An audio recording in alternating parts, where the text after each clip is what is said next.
Good afternoon, everyone. As he mentioned to you last week, on Thursday morning, the Secretary General will arrive in Addis Ababa in Ethiopia to take part in the 38th African Union Summit. While there, he is scheduled to hold bilateral meetings with the leadership of the African Union Commission, Ethiopian authorities, as well as heads of state and government from the continent. On Friday, he is also scheduled to take part in meetings of the AU Peace and Security Council at the level of heads in state and government concerning the situations in Sudan and the Eastern Democratic Republic of the Congo. Is this working? Hello. Okay. On Saturday morning, the Secretary General will attend the opening session of the African Union Summit. He will deliver remarks during which he will reaffirm that the partnership between the United Nations and the African Union has never been stronger.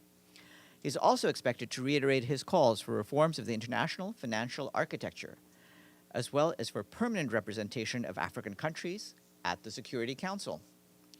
On Saturday, the Secretary General is also scheduled to hold a press conference. Before leaving Paris for Addis Ababa to attend the African Union Summit, the Secretary General visited the headquarters of Reporters Sans Frontières, where he met with its Director General, Thibault Broutin. Addressing the staff, the Secretary General said that organizations like RSF are on the front line in the common fight for truth against fiction, for science against conspiracy, and for the fight against impunity when journalists face violence and even death. The Secretary General said the struggle to defend freedom of the press and the journalists themselves is essential to preserve our democracies. The Secretary General strongly condemned the death in detention on the 10th of February of a World Food Program colleague who had been arbitrarily detained by the Houthi de facto authorities since the 23rd of January 2025. The circumstances surrounding this deplorable tragedy remain unclear, and the United Nations is urgently seeking explanations from the Houthi de facto authorities. The Secretary General has called for an immediate, transparent, and thorough investigation and for those responsible to be held accountable. In his statement, he said that the continued arbitrary detention of dozens of personnel from the United Nations, national and international non-governmental organizations, civil society organizations, and diplomatic missions is unacceptable. He renewed his call for their immediate and unconditional release.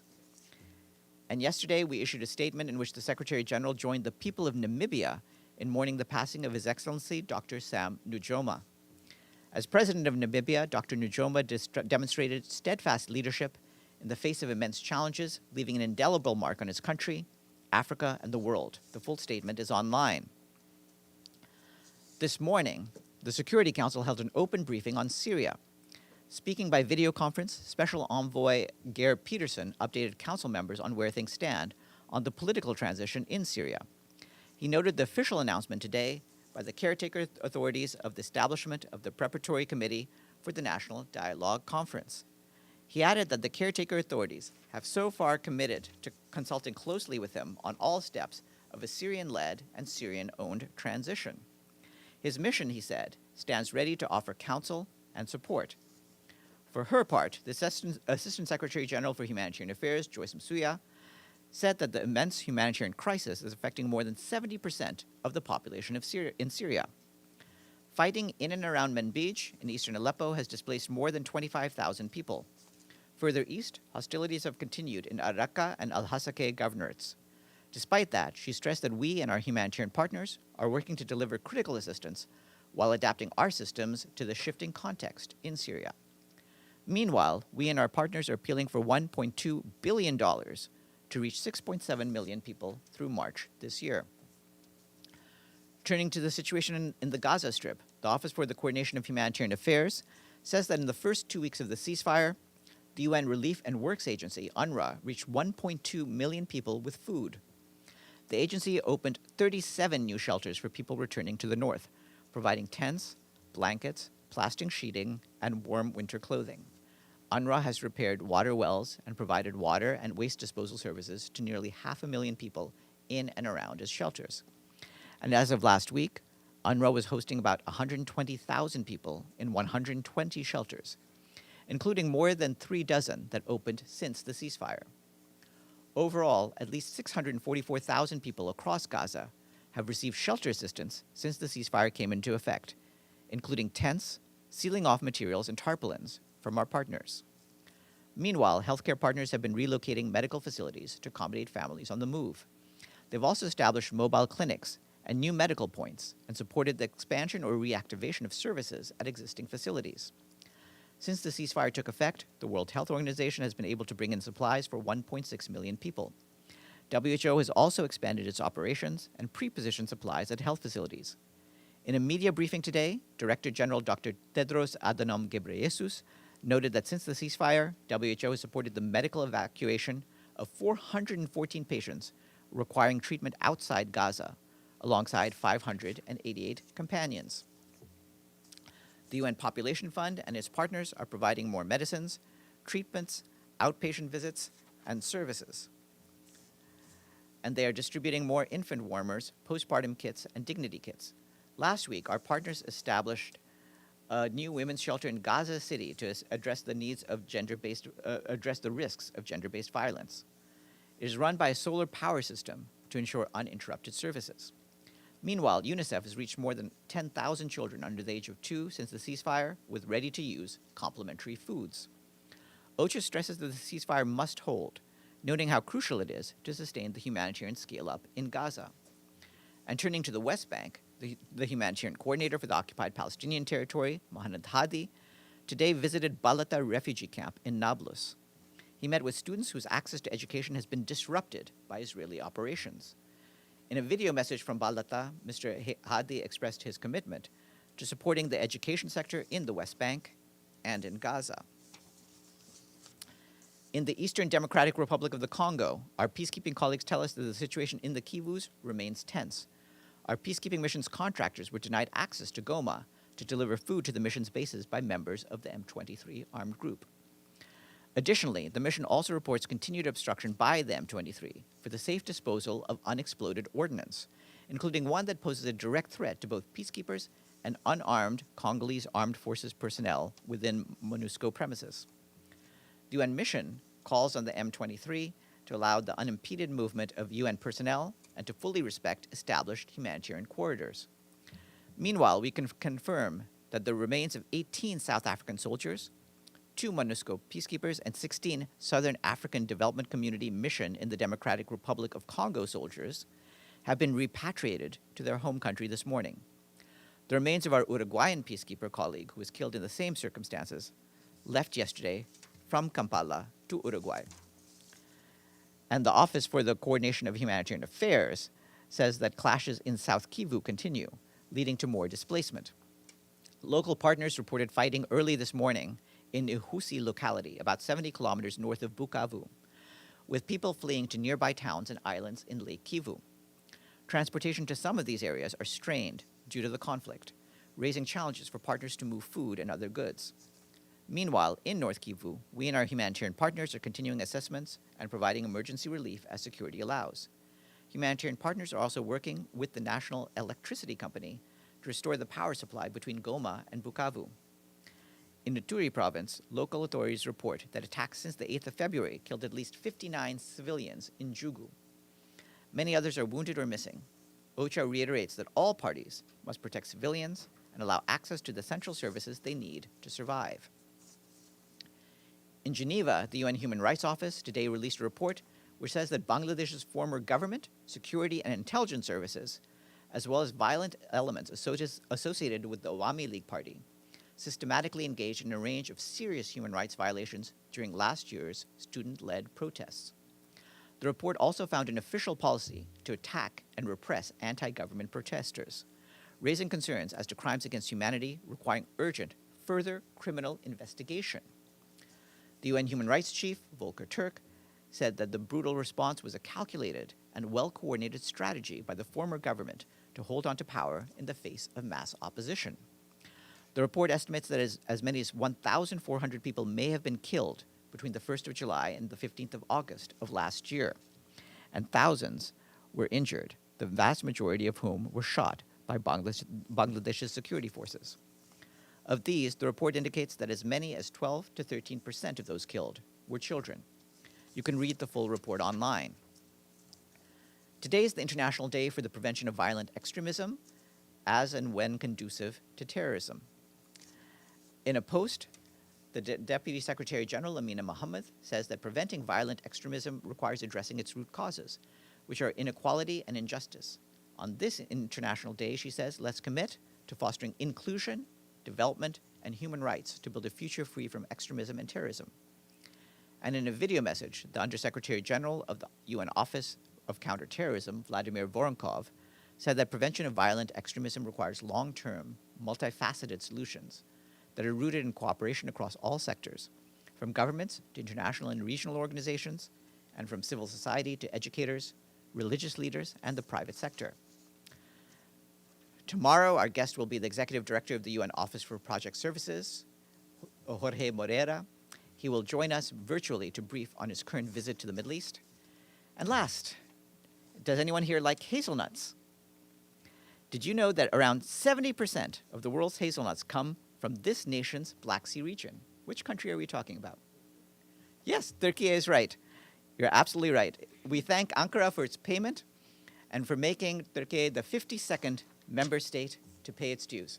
If you have a question, you can ask it now. Not yet? Okay, then Linda, but you get a chance to ask a question because you did get this right. Linda. Thank you, Farhan. I'd just like to ask you a couple of questions about the Houthis and the status. I know you just mentioned the latest situation with one of the detainees, but are there something like 60 UN or international staff, NGOs, that are being detained by the Houthis, the Humanitarian? Is it Well, still in terms of UN personnel, Yeah. there's 24 who are being held. I can't speak for all international NGOs and international personnel, but 24 UN personnel, and we ask for all of them to be released.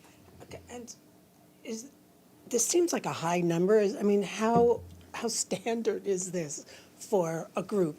In this case, Obviously, over the years, But I mean, at this current time. Yeah, you've been around enough to know that different countries and different authorities have sometimes seized UN personnel, and that is, of course, contrary to international law wherever it happens. This has been going on for several years now. In each of the last 4 years, basically, we've had people detained, and we want, and it is egregious in our eyes. And can the Security Council, does the Secretary General think the Security Council should do something? And then also, apropos of the Houthis, how much of this aid is being taken by the Houthis? I mean, if they're seizing people, and are they taking a good part of the aid? Does the UN know? We believe our aid is going where it needs to go. Obviously, as I announced on Monday, in one area, the governorate of Sada, we're putting a pause on aid until we can ensure that the safety and security of staff will be guaranteed. Yes, Pam. Thank you, Farhan. Special Envoy for Syria, Geir Peterson, said today that many Syrians have expressed alarm about senior members of the new military being from foreign governments. Can you specify a little bit about that? And he also said some individuals with violation history. Can you specify what governments he's talking about? And then I have a second Syria. I think he said it as much as he wants to. There's a report from the Secretary General to the Security Council that details Foreign fighters. as the question of foreign fighters. But beyond that, I would just refer you to the text of what he said. Okay, and the second part is, I've asked this before, but there are reports from Homs and Hama of alleged ethnic cleansing against the Alawites. Has he didn't say anything about it. Have you gotten any reports? Thank you. Obviously, we would be concerned against any targeted attacks against any groups. Sorry, and that includes also Christians. That includes Christians, Alawites, Druze, all of the various groups that are included in Syrian society. So we're going to continue monitoring the situation to make sure that those groups are protected. And nothing yet, specifically. there have been some small-scale incidents of concern, but in terms of questions of large-scale problems, obviously we haven't reported it yet. But if something happens, we would. Tony? Thank you, Farhan. President Trump just announced on social media that he and President Putin of Russia have agreed to begin negotiations on ending Russia-Ukraine war. First of all, would you please share like a comment or a reaction to this announcement? So certainly, what we would appreciate is any efforts to resolve the war in Ukraine that would involve the Russian and Ukrainian sides. And so obviously, if both of them are willing to be involved in a process, that would be a welcome development. And just to follow up, like the UN will be part of these negotiations, will take part of it? We would have to see what role we would have to play. Obviously, as we've said many times over the last 3 years, the United Nations is willing to play a good officer's role if asked to by the parties. Yes, please. Thank you, Farhan. Liu Xu from CCTV. Yesterday, U.S. President Donald Trump met with Jordan King Abdullah in White House. And during the meeting, President Donald Trump doubles down the ownership of United States of Gaza. He said that United States don't need to buy Gaza. United States will directly take over and have the authority to own Gaza. And even one day earlier, President Trump saying that said explicitly that Palestinians will not have the right to return Gaza. So what's the comments or reactions from the Secretary General on that? The Secretary General has already made clear his opposition to any forcible transfer of population, including in Gaza. But beyond that, as you know, and as the UN has made clear for decades now, the status of the Palestinian territories is something to be negotiated between Palestinians and Israelis. Yes, Sinan now. Thank you, Farhan. I have a couple of questions, if you can stay with me, if you don't mind. The first question is, what is the Secretary General's perspective on the process of drafting Syria's constitution? It's as Geir Peterson has discussed. He has been working with the parties to make sure that you can have consultations on the constitution, and he is going to continue with that effort. And the second question is, what is the Secretary General's view on the 4-year election period that has been set? Does the UN believe this period is too long? I know I asked this question before, but it's been a while. Well, this is something that Mr. Peterson himself is dealing with the parties on, and I think, as I pointed out to you, he stands ready to offer counsel and support with the caretaker authorities to make sure that there will be a Syrian-led and Syrian-owned transition process. The last one, Mr. Geir Peterson this morning was saying he expects concrete actions from the transitional government. Can you elaborate that a little bit? What kind of concrete actions he expects? I would just refer you to what he's been saying in the council itself. Both he and the members of the Security Council have been talking about the steps that they believe are necessary for the transitional government on the way ahead. And we certainly hope that the transitional government is listening to what's happening in the council today. Okay, now on the screens, let's turn to Deji. Yes, Farhan, can you hear me? Yes. I'm surprised because all the questions nobody have asked. Follow up with Sinan's question. Has Geir Peterson talked with Kurdish people in Syria? I asked this question a couple of weeks ago.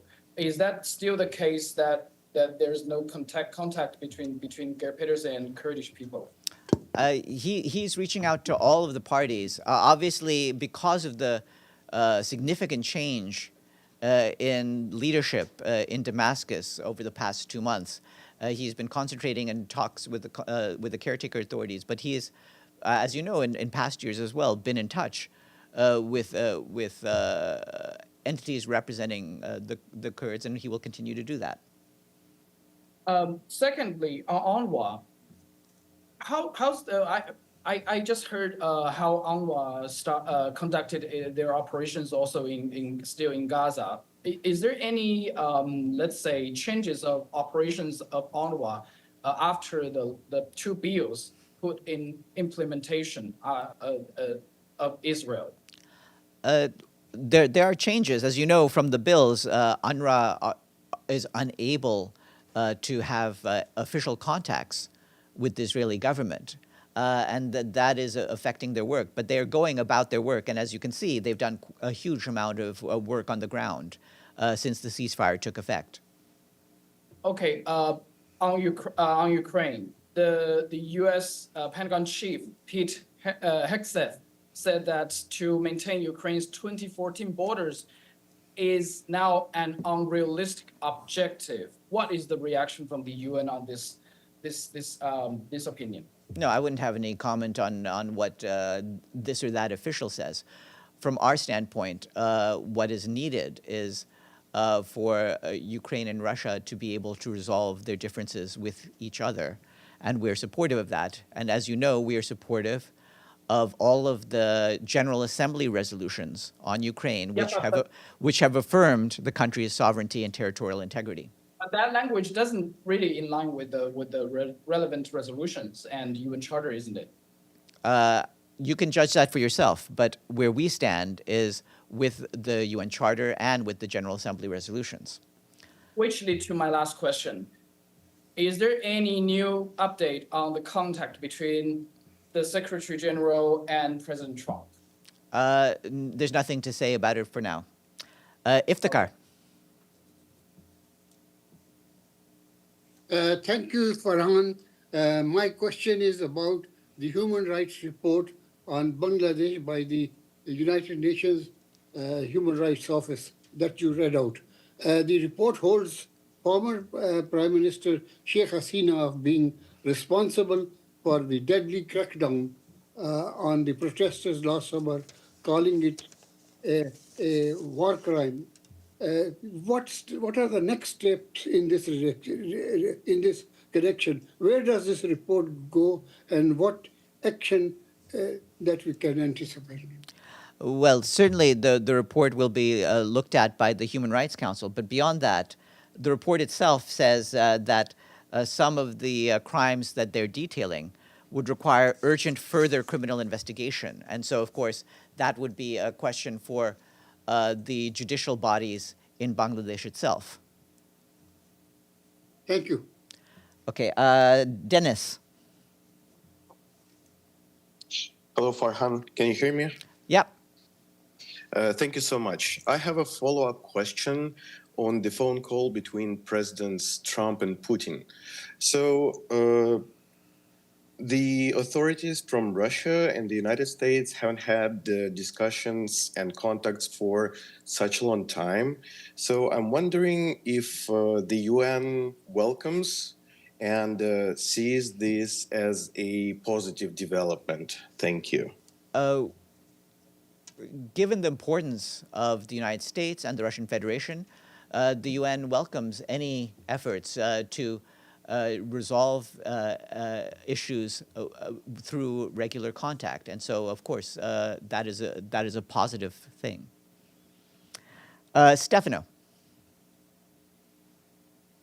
Thank you, Farhan. The Associated Press said that yesterday the journalists from the agency were not allowed in the Oval Office with all the others because the administration said that because AP doesn't use the name Gulf of America, then this would be the case. They are not allowed anymore in the room.